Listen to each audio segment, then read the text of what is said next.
Thank you.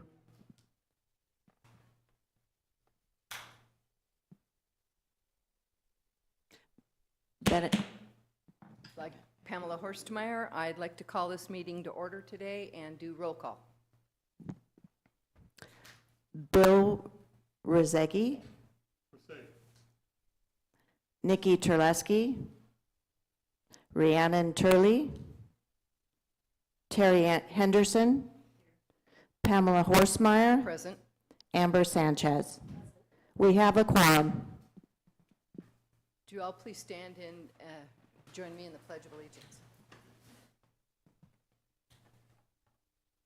I pledge allegiance to the flag of the United States of America and to the republic for which it stands, one nation, under God, indivisible, with liberty and justice for all. Thank you. Our first order of business is approval of the minutes. Special meeting minutes of May 24th, 2022. Approval of special meeting minutes, May 2022, as written or with noted corrections. I move to approve the minutes. All right, thank you.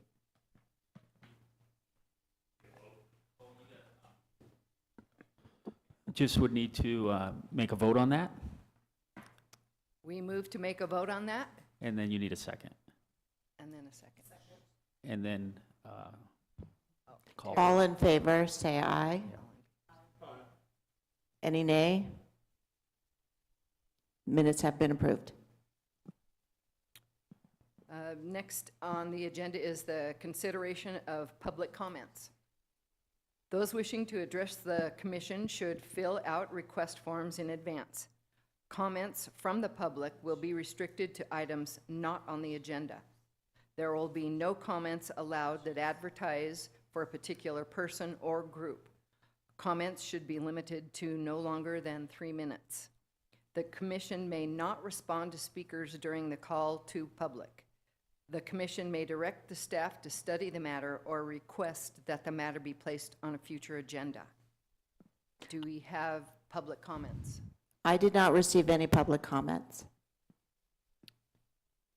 Then we move on to our old business, but before we start our old business, we will have our speaker, Dr. Gretchen Dorner. Thank you. Thank you. Please.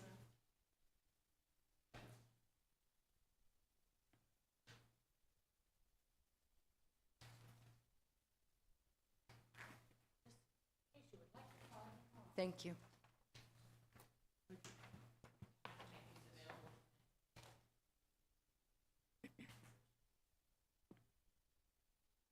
Thank you for inviting me, Lisa, today to this meeting. I'm super excited to spend the next couple of hours, kidding, going over Palo Christi. I'm an educator. We know how to fill the time.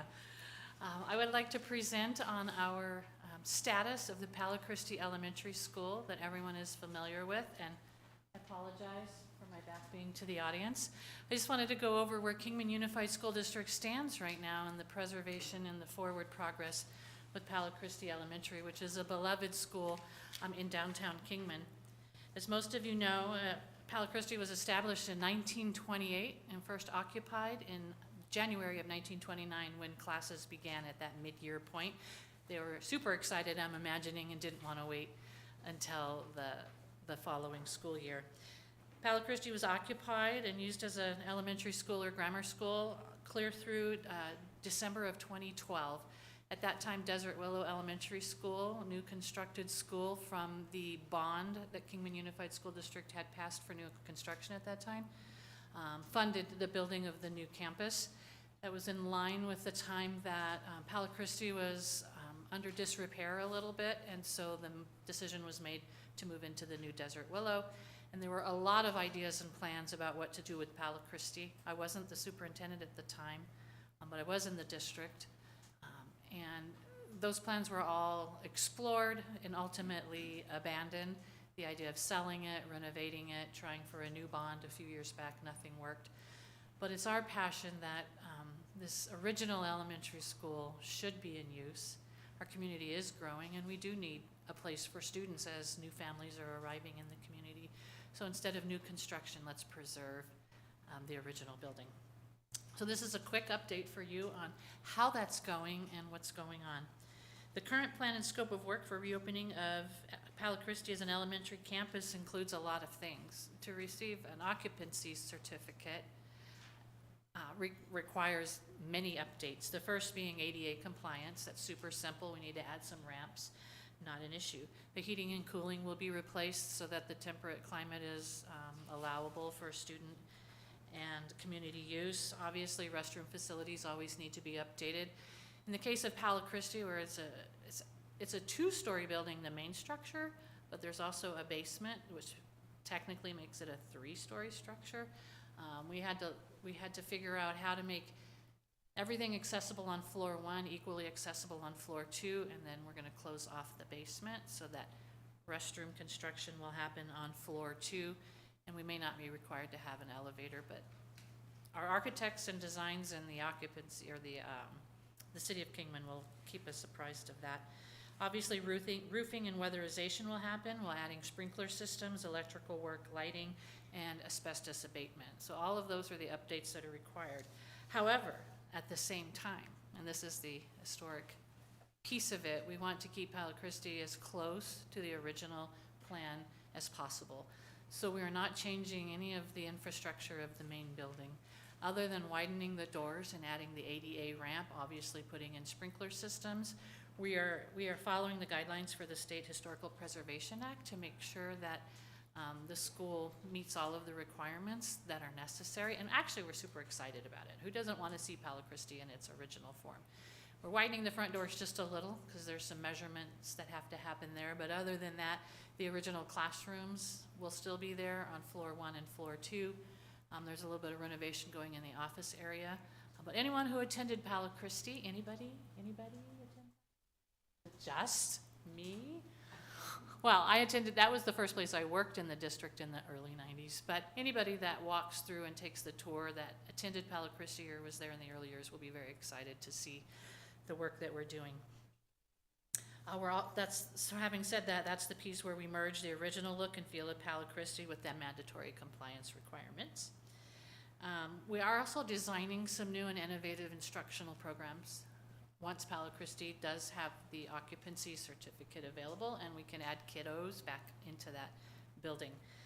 So we're looking at emerging trends among families and what our families need. First of all, a downtown school. There's nothing in the downtown area. Any of the families that live in this area are either bused to Wallapai or Desert Willow, and now there will be something in their own community again.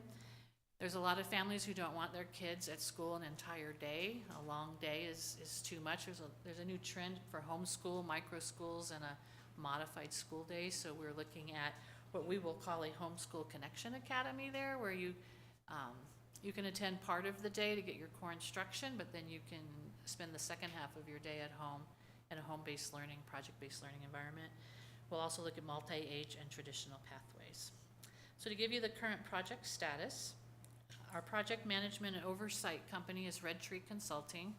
Our governing board approved last spring funds, and the funds are coming from our favorite rainfall of money from a terrible time in history is COVID money, ESSER funds.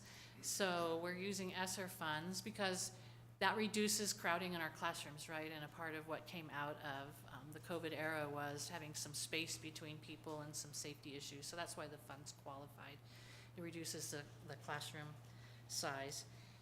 So Red Tree Consulting has done the engineering and the architecture specs and the scope of work, and they're doing the project management when we go out to bid for subcontractors. Phase 1 is nearly complete, I'm excited to report. Had the opportunity to give a tour to Mr. Brantley. I think you were also there, and Lori Barflow, so that we could see we're taking the building to the shell, but it's the original. Taking down the old ballasts, taking it to the original walls, but keeping the footprint similar. That piece is almost done. The asbestos will be abated. That is a nightmare. but it will be done, and that's been one of the topics that's been debated for years. Phase 2 is the construction phase. We're really excited to get going on that, but we're in a time crunch because ESSER funds have a shelf life or a cliff. And so we've gone through the bidding process. We had Red Tree put the scope of work together. We presented the bids. We had walkthroughs. The subcontractors came in. They came back with their bid, and it was pretty high. So it was much higher than the scope of work projected, so that we are reconsidering new bids at this time, and it is our expectation at the August Kingman Unified School Board meeting that we will award a bid for that construction phase based on some modified scope of work.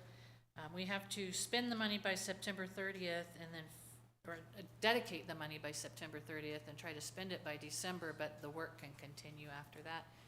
And right now, the federal government in the state of Arizona is re-exploring an extension process for ESSER funds, because it's hard to spend a lot of money in a short amount of time, especially in construction. So we're paying close attention to that, and we will apply for an extension of fund expenditures, if at all possible. So if you look at the other side, I just want to talk about Kingman Unified School District, and I won't go through this whole thing, but we are dedicated to the education of kids, and we're excited about placing some of those kids back in Palo Christi as a historical building in its original format, so that this generation can experience exactly what many, many generations all the way back to 1928 have experienced, is a great education and beautiful downtown Kingman in one of the original buildings.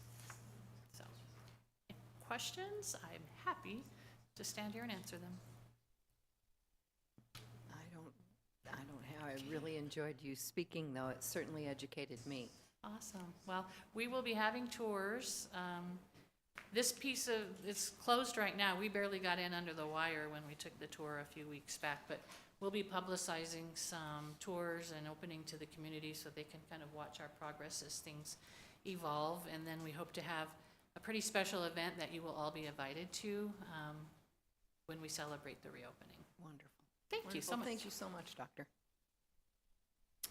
All right, thank you. And our next business is to review and discuss any properties in Kingman on the National Registry of Historic Places.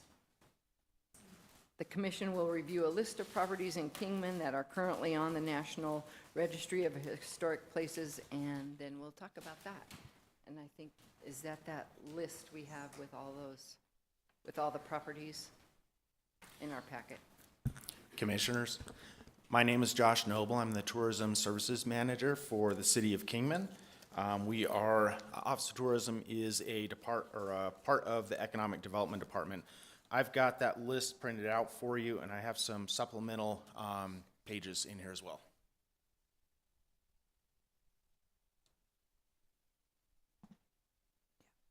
Thank you.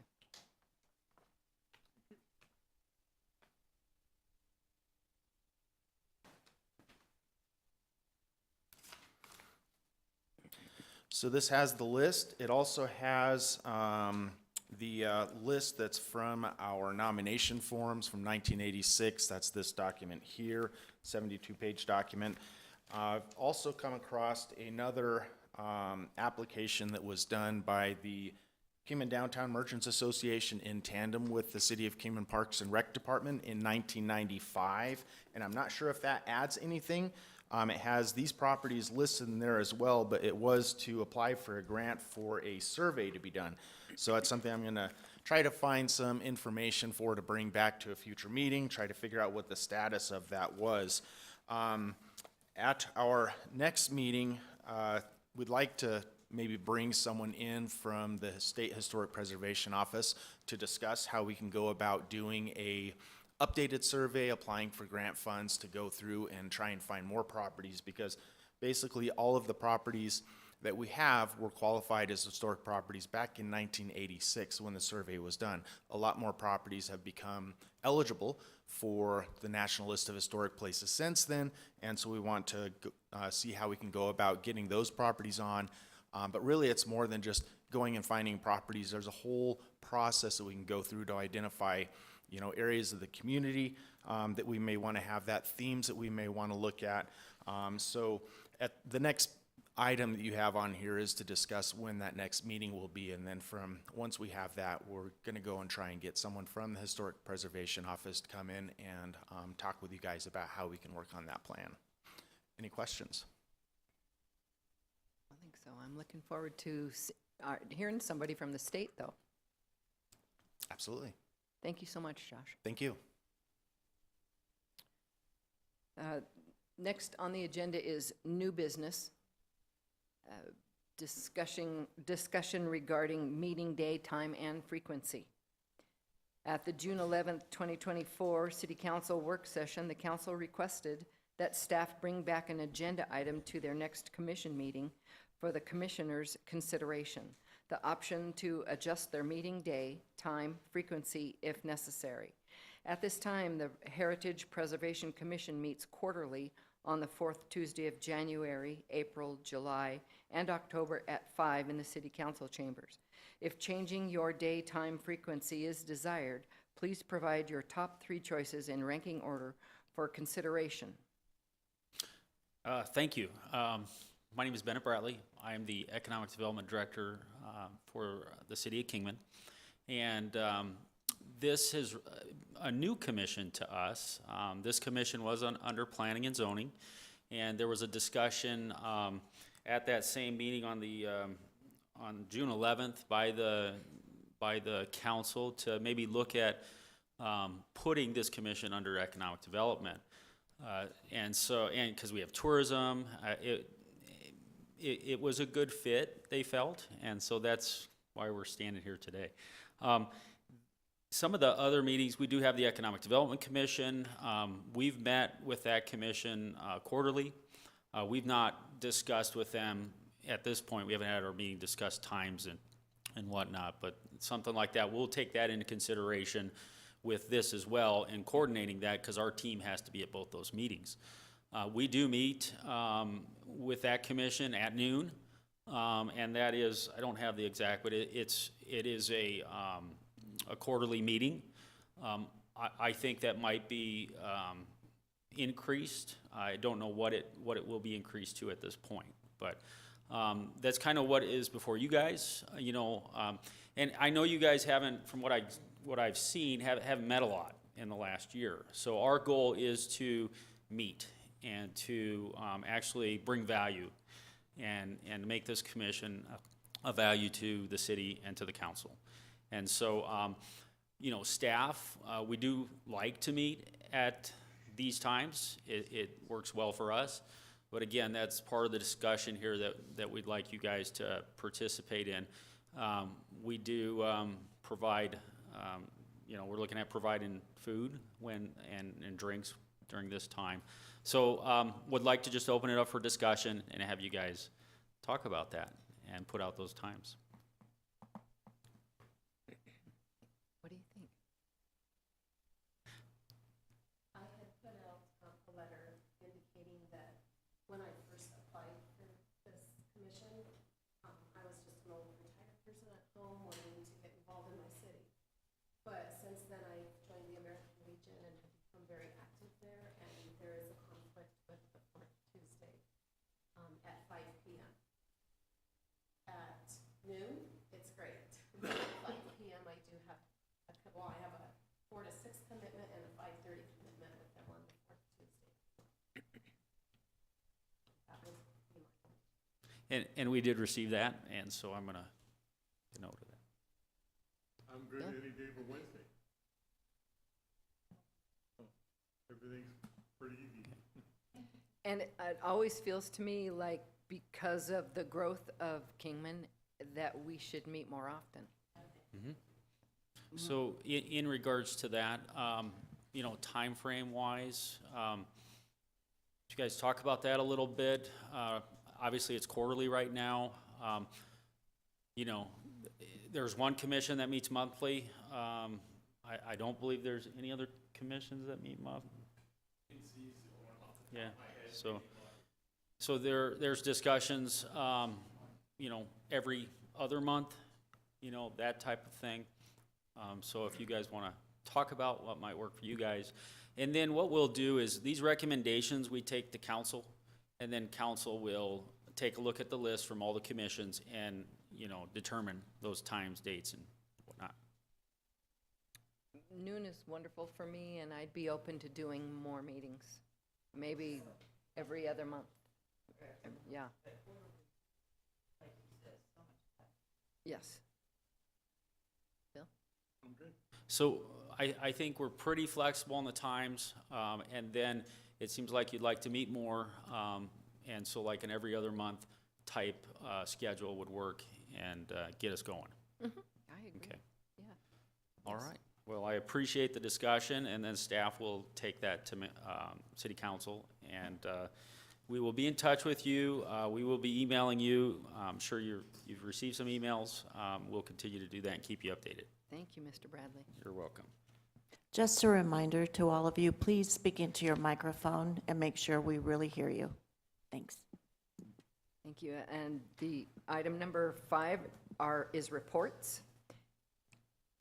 Economic Development Incentive Programs and Tourism Projects. Staff report on the Economic Development Incentive projects completed over the past few years. Josh? Thank you, Chair Pro Tem. So I'm first going to talk a little bit about the economic development incentive programs. There are 2 programs that we've been working on, highlighting on the historic district, and that's the facade program and the interactive murals program. I'm just going to read these notes. These are from Sylvia Schaefer. She's our economic development manager, or one of our economic development managers, and she could not be here today, so she provided this information. I did not print off a lot of these, but I printed off a couple of each. If you want to pass them around, take a look at them, and I'll also share the link where you can go and you can download and view the applications. Thank you. So the facade improvement program was established in January of 2020. Many businesses have been assisted, from the Kingman Turquoise Shop to Garibaldi's, Hotel Beale, Beale Street Theater. The priority 1.1 of the Economic Development Strategic Plan, which is a plan that we had commissioned in 2020, includes strategies and actions that can be implemented soon with the expectation of a near-term impact. And so that's what this program was built to do. Expected outcome is to have more appealing city entrances and thoroughfares for visitors and our residents as we approach the Route 66 Centennial in 2026. Program concludes or continues to be open to small businesses citywide. The fiscal 24-25 year, which is what we're in now, has a total of $63,000 budgeted for the facade improvement program. The program boundary includes all small businesses and nonprofit organization buildings within the city limits located in a commercial zoning district. There's a maximum of $9,000 reimbursement, and there must be a 10% match.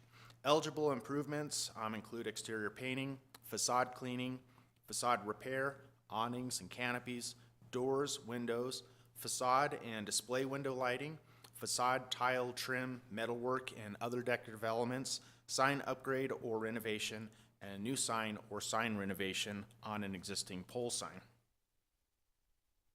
The Interactive Murals program was a new expanded program, or just has expanded with a new boundary.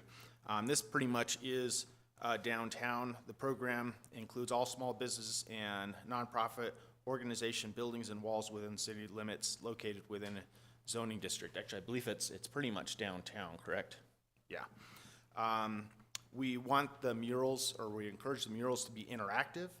There is up to a $5,000 reimbursement. Once again, there must be at least a 10% match.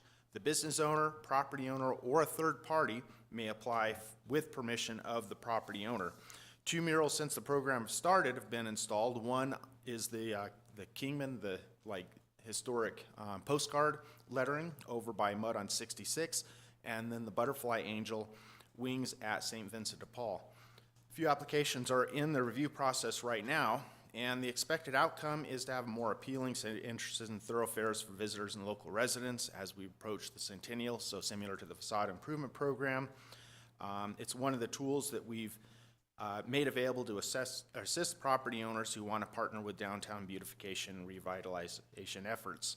Any murals in the project should be relevant to the building or business. Proposed murals should represent Kingman's culture, history, Western heritage, Route 66, mining, Arizona nature and skies, or be reflective of a business. Interactive murals take on many forms, such as swings in trees, blowing bubbles, the angel wings at St. Vincent de Paul, and they're generally welcoming in nature.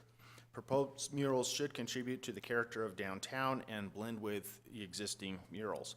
So the link that people can find these applications are at choosekingman.com/doing-business/business-support. Any questions on those programs? Okay. And then I'd like to give a little update on the tourism projects that we've been working on. Again, this is keeping in mind the Route 66 Centennial. That's been a big part of what we've been trying to gear up for and prepare for. But this really goes all the way back to 2017. We completed a renovation of the Kingman Visitor Center. That we've had a lot of accolades this last year. We were recognized as the best Arizona Route 66 Visitor Center in 2024 by Best of USA. The Route 66 drive-through shield, or actually let me back up one more. The big green sign, the monument sign outside of the Kingman Visitor Center, that also has the Route 66 Museum, was erected in 2020. We actually had a virtual opening of that event in May of 2020. Then the Route 66 drive-through shield was dedicated in July of 2021. And we had our first Route 66 festival that fall. The Powerhouse Tesla Supercharger site we worked with Tesla to bring that in because we were trying to add in more infrastructure into the downtown area that would draw more people into our historic area, especially looking at the I-40, I-11 traffic interchange that's coming up, trying to include things that will bring more people in downtown. That opened in January 2022. That at the time was the largest Tesla Supercharger site on Route 66 outside of California. The Kingman Tour is a walkabout with Jim Hinckley.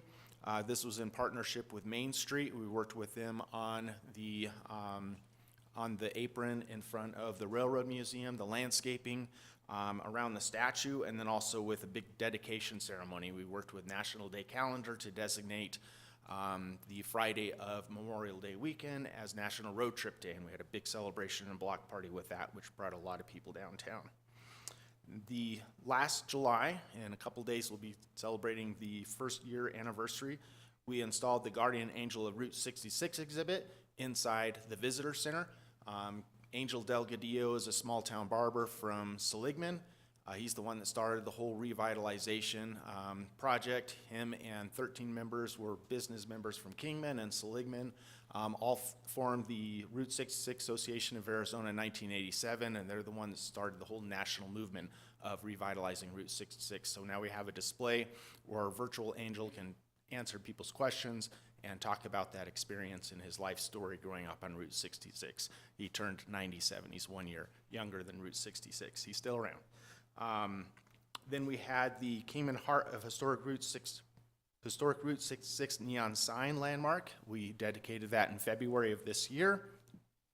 And then, of course, the Beale Street streetscape with an interpretive sign. So we have the streetscape project, and then we added those interpretive signs at each one of the intersections. There's 4 signs. One two signs with 2 faces each, so there's 4 graphics.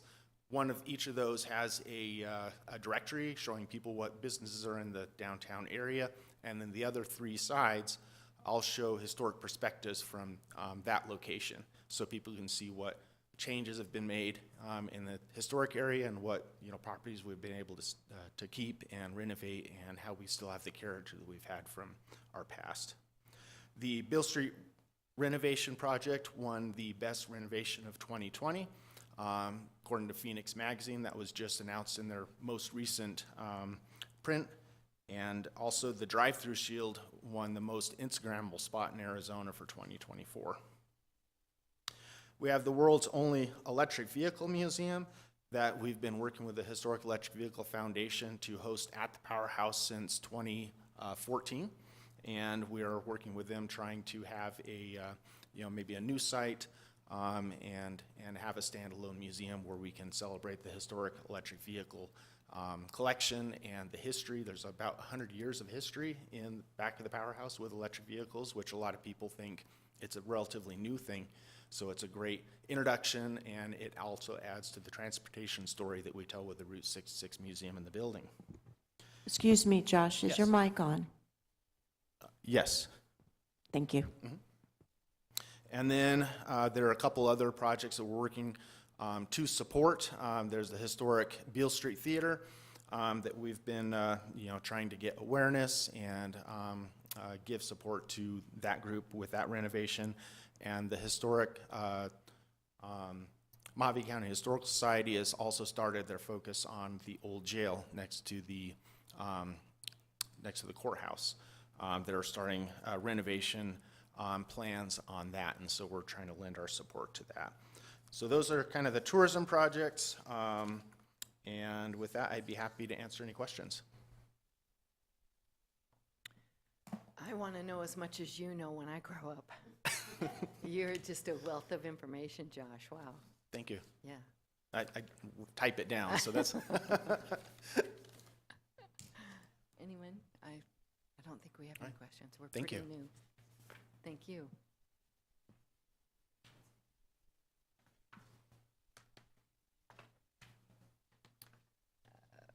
The next item is regarding Hotel Beale facade project and the Brownville Assessment Grant update.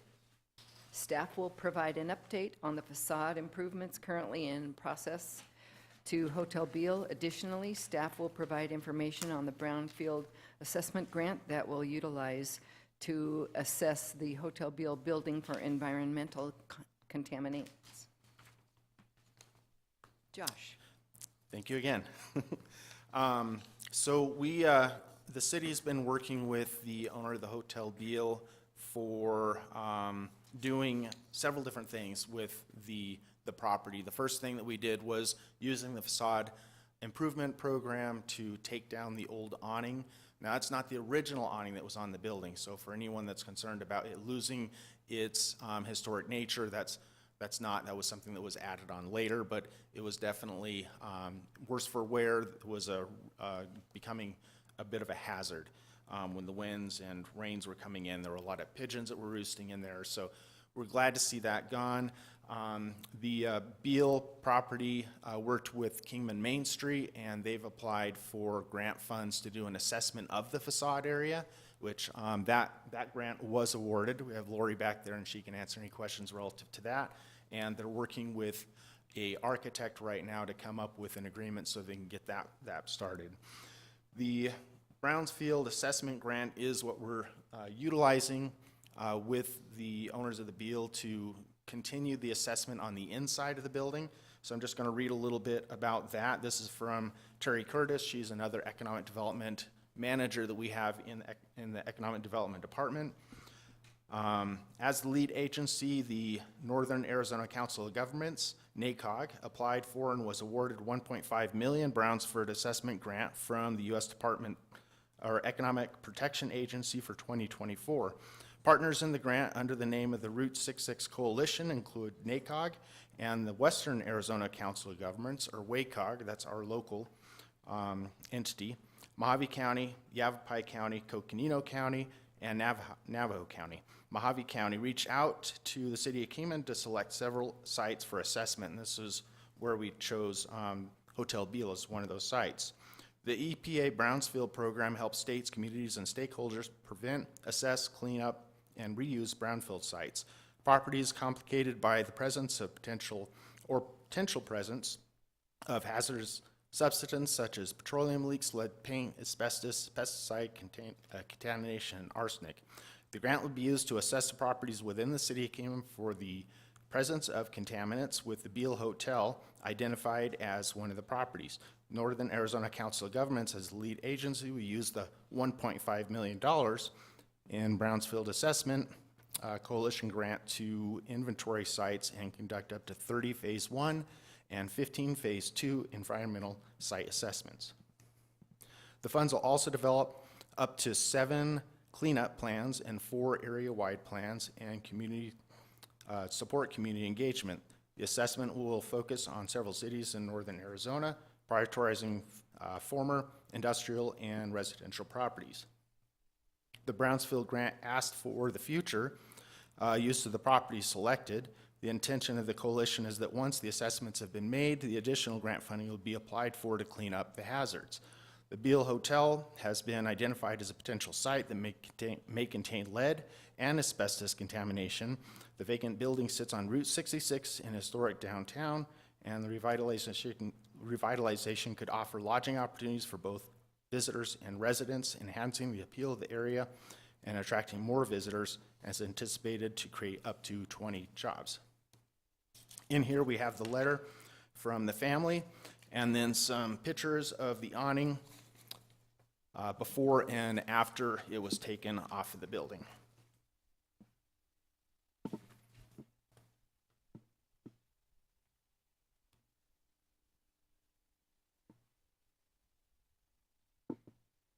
And with that, I'd be happy to answer any questions. Sorry, I don't have any questions. Thank you. Okay, I thank you. guess we're good. Thank you, Thank you, Josh. Next, the Arizona Heritage Preservation Conference.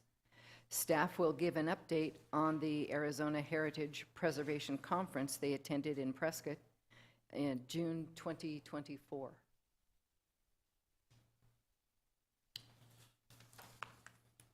So Thank you. Commissioners, I attended the conference, and as did Sylvia Schaefer. Sylvia was in the Planning and Zoning Department prior to being in Economic Development, so she had worked with Rich Ruggles and this group, and has a really extensive background in the planning history of the city of Kingman. So with our tourism perspective and with her planning perspective, we think we're going to make a good team working with this commission, and so we thought going to that conference would give us a really good backbone into understanding, the process and what things are available. So as I mentioned before, we really do want to have someone from SHPO come up and talk to this group. They did offer at the meetings that we were at that they could come up if we want to have someone come and give a presentation on, how the processes and programs work. I attended, first was the certified local government training. We have to have, in order to qualify for the grants with SHPO, we have to be a certified local government, which the city of Kingman is. In order to be a certified local government, we have to meet different criteria. One includes having a commission like this one, and then also having a plan, which is alluded to in these other documents, so it's something that we're going to go through and try and clean up so that everybody's on the same page and we know what that plan is for historic preservation.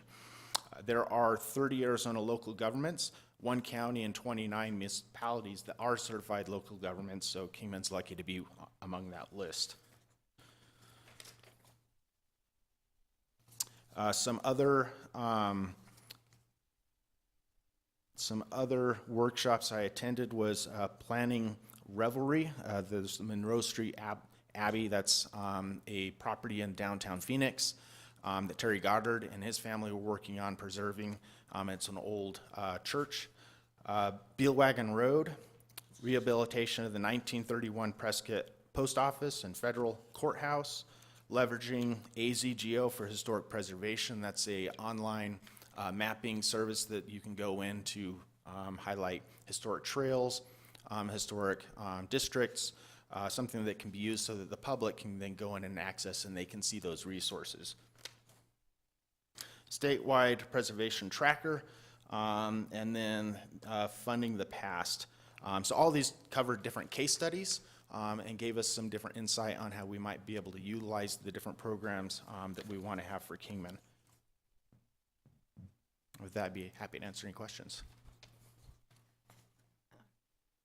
I'm sorry, we're so new, we don't have questions. That's fine. It's been a while since we've met, and this is new for us, so I think we're just kind of getting our feet wet, and really until we have someone from SHPO come in and give some discussions, I think that's would be where we'll really be able to kind of take off, Yeah, so. Thank you, Thank thank you you. so much. And item number 6, announcements by commission members. Limited to announcements, availability, or attendance at conference and seminars, requests for agenda items for future meetings, and requests for reports from staff. No discussion on any of these items. It says it right there. So apparently there's no discussion on any of these items. Well, Moving right along. You could, if you had something in mind, you could request it, and then we would just put it in our notes, and we would bring that at the next meeting. Duly We noted. just can't discuss whatever it is that you're wanting to request. Thank you. And then the last is a request for future agenda items and updates. Anybody?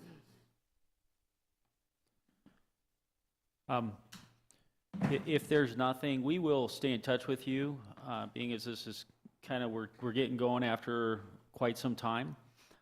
So we will also, at our next meeting, be voting on a chairperson. Currently, we have a vice chair.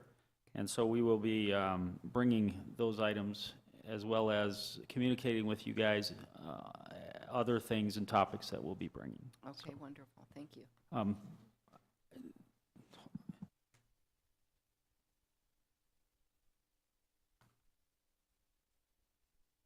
Good to go. So the last item, number 8, is adjournment. Do I have a quorum? Shall I? Just, we make a motion to adjourn and then so move and go there. I'd like to make a motion to adjourn this meeting today. So moved. And all in favor? Aye. Aye. It's official. Thank you.